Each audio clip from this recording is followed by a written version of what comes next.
भारत माता की।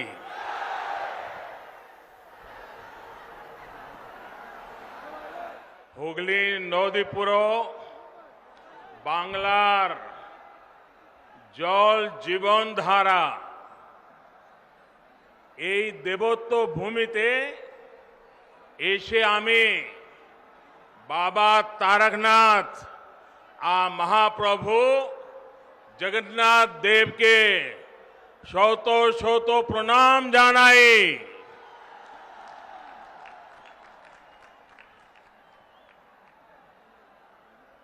आप लोगों का ये उत्साह, ये उमंग, ये ऊर्जा कोलकाता से लेकर दिल्ली तक बहुत बड़ा संदेश दे रहा है। अब पश्चिम बंगाल परिवर्तन का मन बना चुका है। एक बार फिर मेरे साथ बोलिए, भारत माता की वंदे वंदे वंदे वंदे वंदे वंदे। साथियों, आज इस वीर धरा से पश्चिम बंगाल अपने तेज विकास के संकल्प को सिद्ध करने के लिए एक बड़ा कदम उठा रहा है। पिछली बार मैं आपको गैस कनेक्टिविटी के इंफ्रास्ट्रक्चर का उपहार देने आया था।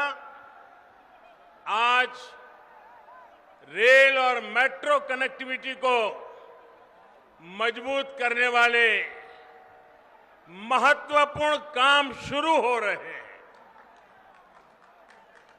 थोड़ी देर में हुगली की, पश्चिम बंगाल की रेल और मेट्रो कनेक्टिविटी के अनेक प्रोजेक्ट्स का शिलान्यास और लोकार्पण होना है। इस महत्वपूर्ण योजनाओं के लिए, बंगाल के उज्जवल भविष्य के लिए मैं आप सबको बहुत बहुत बधाई देता हूं। साथियों, दुनिया में जितने देश गरीबी से बाहर आए या गरीबी मिटाने में सफल हुए या विकसित देश बने, ऐसे सभी देशों में एक बात बहुत कॉमन देखी जाती है। इन देशों ने अपने अपने देश में सही समय पर बड़ी संख्या में इंफ्रास्ट्रक्चर का निर्माण किया। आधुनिक हाईवे, आधुनिक रेलवे, आधुनिक एयरवे, इन देशों के आधुनिक इंफ्रास्ट्रक्चर ने इन देशों को आधुनिक बनाने में मदद की। वहां ये एक प्रकार से परिवर्तन का बहुत बड़ा कारण बना। हमारे देश में भी यही काम दशकों पहले होना चाहिए था, लेकिन हुआ नहीं। अब हमें देर नहीं करनी है। हमें एक पल भी रुकना नहीं है। हमें एक पल भी गंवाना नहीं है। इसी सोच के साथ आज देश में आधुनिक इंफ्रास्ट्रक्चर के निर्माण पर अभूतपूर्व जोर दिया जा रहा है। अभूतपूर्व निवेश किया जा रहा है। बेहतर इंफ्रास्ट्रक्चर, खेती, उद्योग, टूरिज्म, युवाओं को रोजगार, यानी विकास के हर पहलू के लिए मूलभूत आवश्यकता होती है। इसलिए पश्चिम बंगाल में भी कनेक्टिविटी से जुड़ा इंफ्रास्ट्रक्चर ये भारत सरकार की प्राथमिकता है, हमारी भी प्राथमिकता है। बीते वर्षों में हाईवे, रेलवे, एयरवे, वाटरवे और आईवे, हर प्रकार की कनेक्टिविटी पर फोकस किया गया है। यहां बंगाल में भी हजारों करोड़ रुपए निवेश किए गए हैं। बंगाल में रेल लाइनों के चौड़ीकरण और बिजलीकरण का काम तेज गति से किया जा रहा है। भाइयों बहनों, अब रेलवे को लेकर पश्चिम बंगाल में संभावनाओं के नए द्वार खुल रहे हैं। पूर्वी डेडिकेटेड फ्रेट कॉरिडोर का बड़ा लाभ पश्चिम बंगाल को होने वाला है। इस प्रोजेक्ट का एक हिस्सा चालू भी हो चुका है और बहुत जल्द पूरा कॉरिडोर खुल जाएगा, जिससे बंगाल में भी उद्योगों के लिए नए अवसर बनेंगे। इसी तरह जो विशेष किसान रेल शुरू की गई है, उसका लाभ आज पश्चिम बंगाल के छोटे किसानों को बहुत तेजी से मिलना शुरू हो रहा है।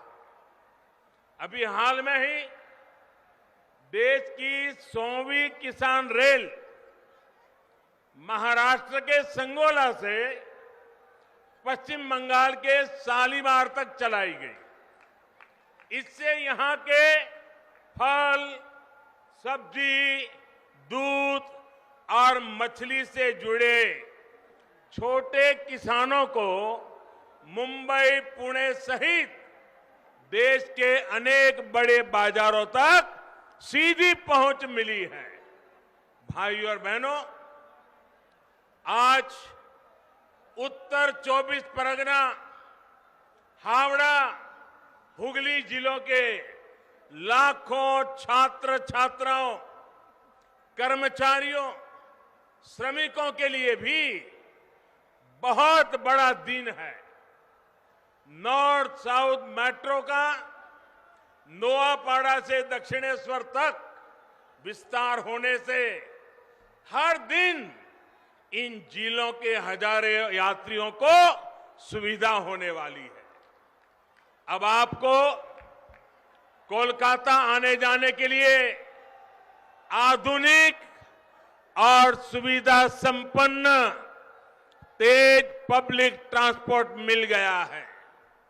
भाइयों और बहनों, चंद्रनगर सहित ये पूरा क्षेत्र भारत की आजादी का, भारत की संस्कृति और भारत के ज्ञान विज्ञान का एक प्रकार से तीर्थ है।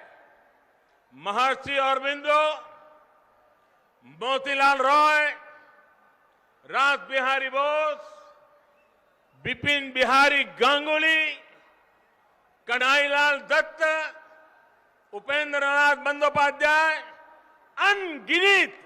अनगिनत ऐसे महान व्यक्तित्व का नाता इस धरती से है।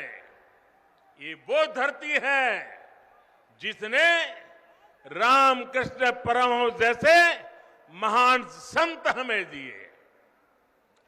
माउंट एवरेस्ट को मापने वाले महान गणितज्ञ राधानाथ सिगर, महान भाषाविद भूदेव मुखर्जी, ऐसे मनुष्यों का भी नाता इसी मिट्टी से रहा है।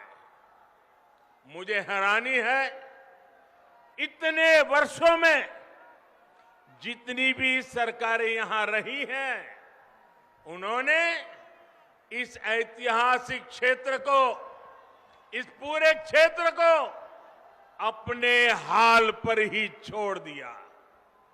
यहां के इंफ्रास्ट्रक्चर को, यहां की धरोहर को बेहाल होने दिया गया।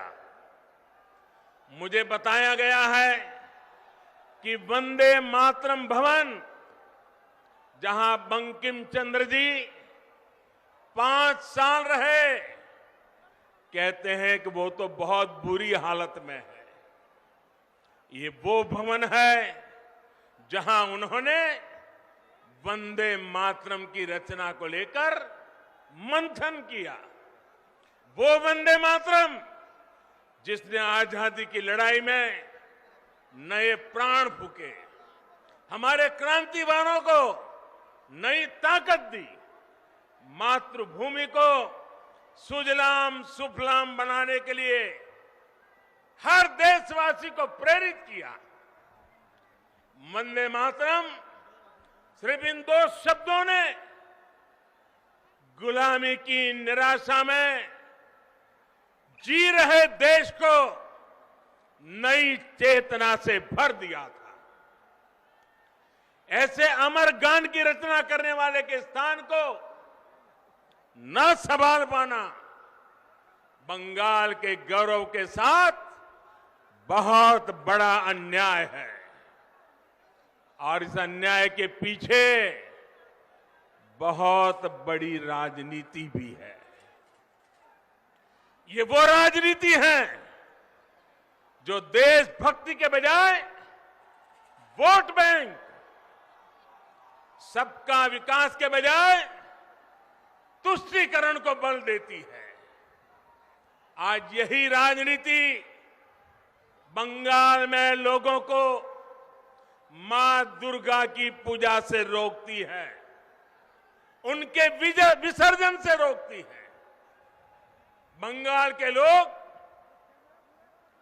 वोट बैंक की राजनीति के लिए अपनी संस्कृति का अपमान करने वाले ऐसे लोगों को कभी माफ नहीं करेंगे।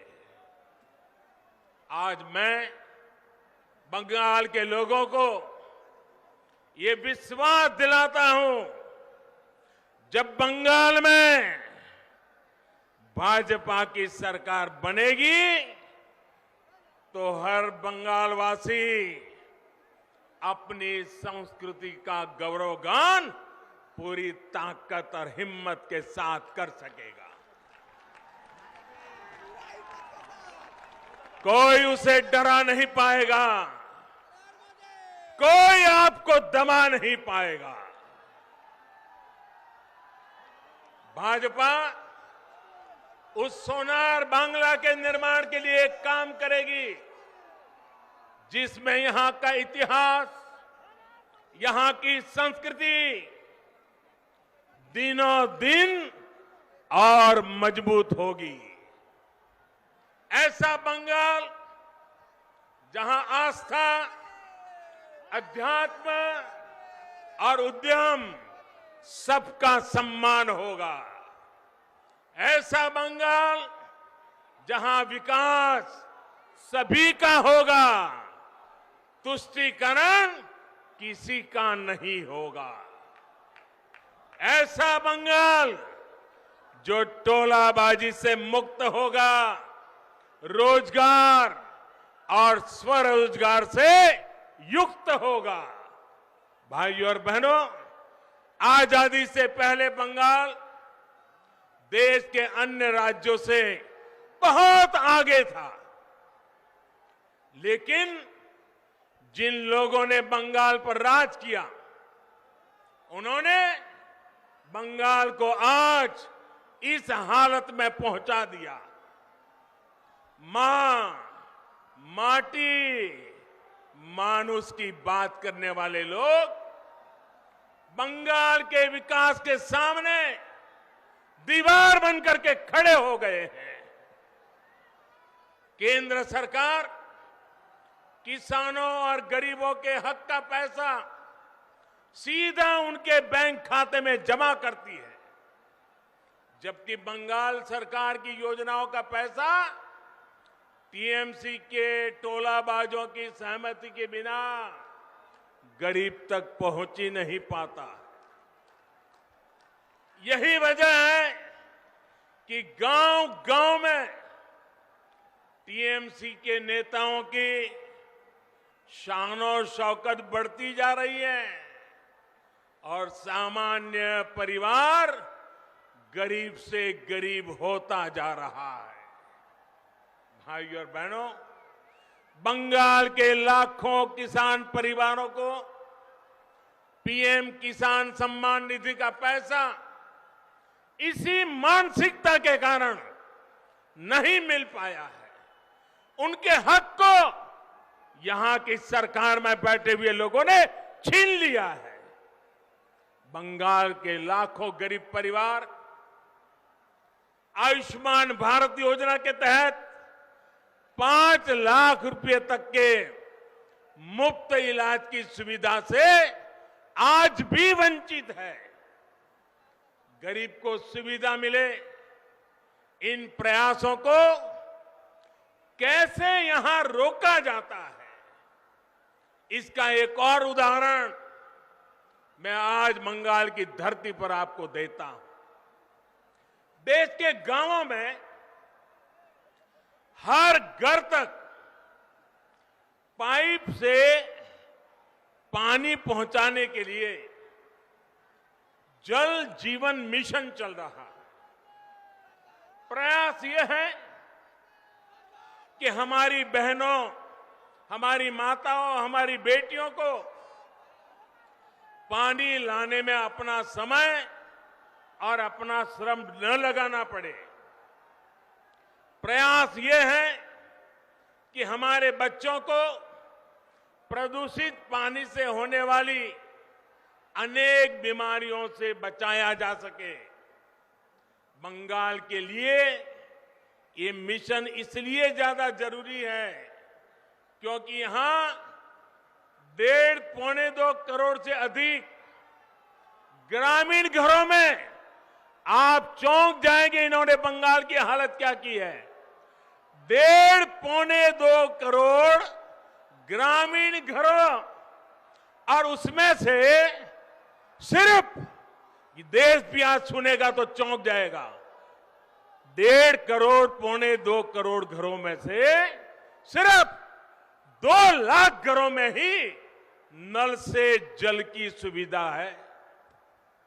अब बताइए क्या करके रख दिया था उन्होंने। आज देश में अभियान चल पड़ने के बाद अब तक इस अभियान के तहत लगभग देश में 3 करोड़ 60 लाख घरों को पानी के कनेक्शन दिए जा चुके हैं। जहां बंगाल 2 लाख पर था, भारत सरकार ने इतना जोर लगाया, पैसे लगाए, पीछे पड़ गए, तो भी बंगाल में सिर्फ अब तक 1.5-2 करोड़ घरों में से सिर्फ 9 लाख परिवार तक ही पाइप से पानी का कनेक्शन पहुंच पाया है।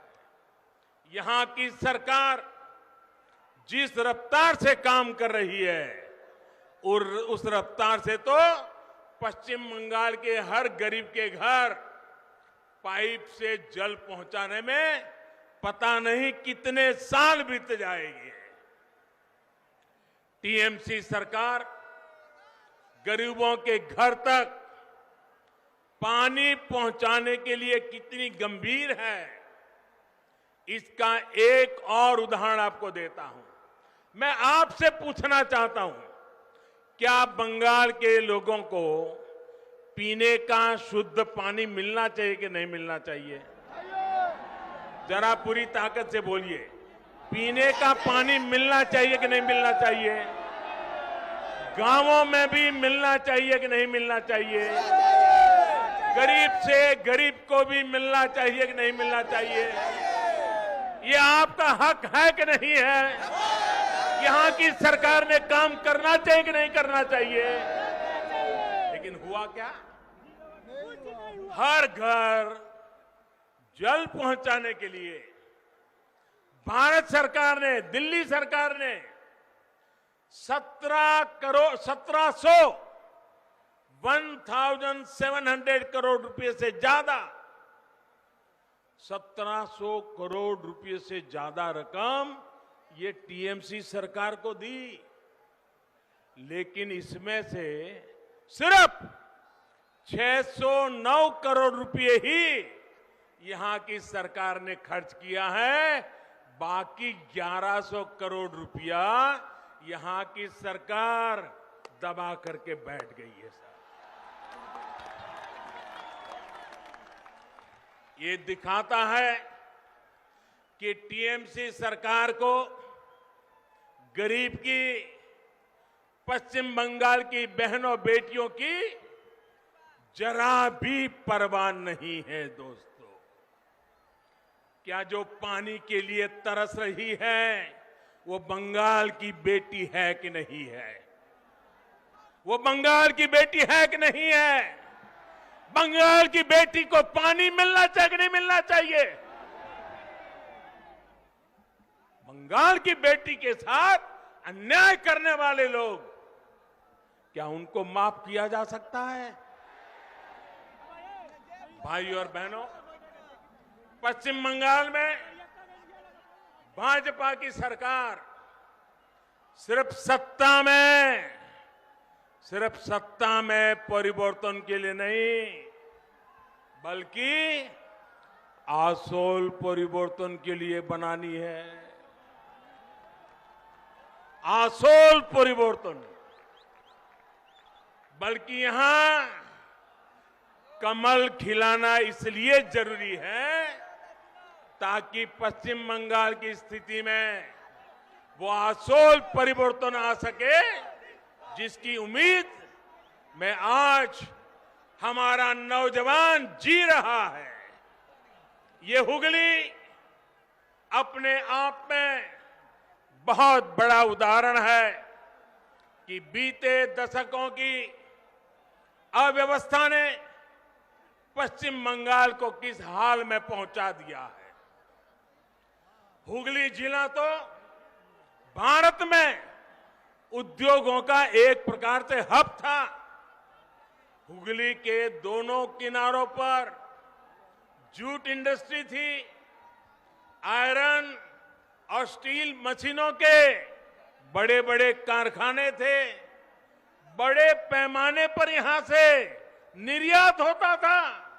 लेकिन अब आज हुगली की क्या स्थिति है ये आप भली भांति जानते हैं। एक समय था जब पूर्वी भारत के अनेक लोकगीतों में घर घर में माताएं बहनें किसी भी शुभ अवसर पर जो गीत गाती थी, जो लोकगीत गाए थे, उसमें गाया जाता था कि घर के लोग कमाने के लिए कलकत्ता गए हैं। उस समय शब्द प्रयोग करते थे, कलकत्ता गए हैं। इन गीतों में ये उम्मीद लगाई जाती थी कि कलकत्ता से आते समय अपना परिवार का व्यक्ति जब घर लौटेगा तो वो घर के लिए कलकत्ता से क्या क्या लाएगा, कौन कौन से उपहार लाएगा, कौन से जो चीजें कलकत्ता में नहीं बनी है वो अब हमारे गांव, हमारे घर में आएगी। ऐसे गीत बंगाल के बाहर, उड़ीसा हो, बिहार हो, आंध्र तेलंगाना तक, इधर आसाम, नॉर्थ ईस्ट, लोग घर में गाते थे। ये कलकत्ता की कीर्ति थी उस जमाने में। अब ये सब बदल गया। अब इस औद्योगिक शहर के निवासियों को, बंगाल में बहुत से निवासियों को काम करने के लिए दूसरों के यहां, दूसरे राज्यों में जाना पड़ रहा है। इस स्थिति को बदलने का काम बंगाल में बनने वाली और जो सरकार बनाना आपने ठान लिया है, जो सरकार बनाना आपने तय कर लिया है, वो भाजपा सरकार बनते ही उस दिशा में एक के बाद एक कदम उठाएगी। भाजपा सरकार औद्योगिक विकास की नीतियों में बदलाव करेगी, तेजी से निर्णय लिए जाएंगे, इस क्षेत्र का विकास किया जाएगा। साथियों, एक दौर था जब पश्चिम बंगाल की जूट मिलें देश की अधिकांश जरूरतों को पूरा करती थी, लेकिन इस इंडस्ट्री को भी अपने हाल पर छोड़ दिया गया था। जबकि इससे हमारे किसान, हमारे श्रमिक, हमारे गरीब, उनका इस व्यवसाय से सीधा नाता था। जब से केंद्र में भाजपा सरकार आई है, तब से जूट किसानों की विशेष चिंता की गई है। अब तो गेहूं की पैकेजिंग में भी जूट के बोरों को कंपलसरी किया गया है। चीनी की पैकिंग के लिए भी बड़ी मात्रा में जूट का उपयोग हो रहा है। साथियों, हुगली के आलू किसान जो यहां की शान रहे हैं, उनकी स्थिति भी किसी से छिपी नहीं है। यहां के आलू और धान, इसके जो किसान हैं, उन किसानों को कौन लूट रहा है, ये मुझसे ज्यादा आप लोग जानते हैं। जब तक यहां फूड प्रोसेसिंग के कारखाने नहीं लगेंगे, जब तक किसानों को अपनी उपज बेचने की आजादी नहीं मिलेगी, तब तक ना तो किसानों का हित होगा और ना ही मेरे मजदूर भाइयों बहनों का होगा। साथियों, बंगाल में निवेश के लिए उत्साह की कमी नहीं है। मुसीबत है सरकार ने जो माहौल बनाया है, कट कट कट का जो कल्चर बनाया है, सिंडिकेट के हवाले बंगाल दे दिया है, उसी के कारण ये माहौल बिगड़ता गया है। जब भी मैं विदेश में प्रवासी बंगाली बहनों भाइयों से मिलता हूं, तो अपनी मातृभूमि के लिए योगदान देने के लिए हर बंगाल का बेटा बेटी आज दुनिया में कहीं भी होगा, वो यहां के लिए कुछ करना चाहता है। लेकिन उनकी सिर्फ एक ही शिकायत रहती है कि वो योगदान करे भी तो कैसे करे। आज के पश्चिम बंगाल में किराए पर, अगर किराए पर बिल्डिंग भी लेनी हो तो उसमें भी कट लगता है। और ये ऐसे बदमाशी कर रहे हैं कि दोनों तरफ से कट लेते हैं। बिना सिंडिकेट की इजाजत के किराए पर बिल्डिंग भी नहीं ले सकते। इस स्थिति को पश्चिम बंगाल के बारे में बनाई गई इस धारणा को हमें मिलकर के बदलना है। और इसलिए यहां आसोल परिवर्तन लाना है, यहां पूर्व बहार से कमल खिलाना है। साथियों, बंगाल का विकास तब तक संभव नहीं है जब तक यहां सिंडिकेट का राज रहेगा। बंगाल का विकास तब तक संभव नहीं है जब तक यहां टोलाबाजों का राज रहेगा। बंगाल का विकास तब तक संभव नहीं है जब तक कट कल्चर बंगाल में रहेगा। बंगाल का विकास तब तक संभव नहीं है जब तक शासन प्रशासन गुंडों को आश्रय देगा। बंगाल का विकास तब तक संभव नहीं है जब तक कानून का राज पश्चिम बंगाल में स्थापित नहीं होता। ये तब तक संभव नहीं है जब तक पश्चिम बंगाल में सामान्य जन की सुनवाई करने वाली सरकार यहां नहीं बनती है। इसी स्थिति को बदलने के लिए आज पश्चिम बंगाल के कोने कोने से आवाज आ रही है, আর নয় অন্যায়, আর নয় অন্যায়, আমরা আসল পরিবর্তন চাই, আমরা আসল পরিবর্তन चाहिए। भाई और बहनों, मुझे विश्वास है कि हम सभी साथ मिलकर पश्चिम बंगाल के किसानों, श्रमिकों, यहां के युवाओं को बेहतर भविष्य दे पाएंगे। भाइयों बहनों, एक बार फिर आज अनेक भेंट सौगातें बंगाल को मिल रही है। उज्जवल भविष्य के लिए ये इंफ्रास्ट्रक्चर के काम आने वाले हैं और इन सब के लिए आप सबको मैं बहुत बहुत बधाई देता हूं। मेरे साथ दोनों हाथ ऊपर करके पूरी ताकत से बोलिए, भारत माता की, भारत माता की, वंदे वंदे वंदे वंदे वंदे वंदे वंदे वंदे वंदे वंदे वंदे वंदे।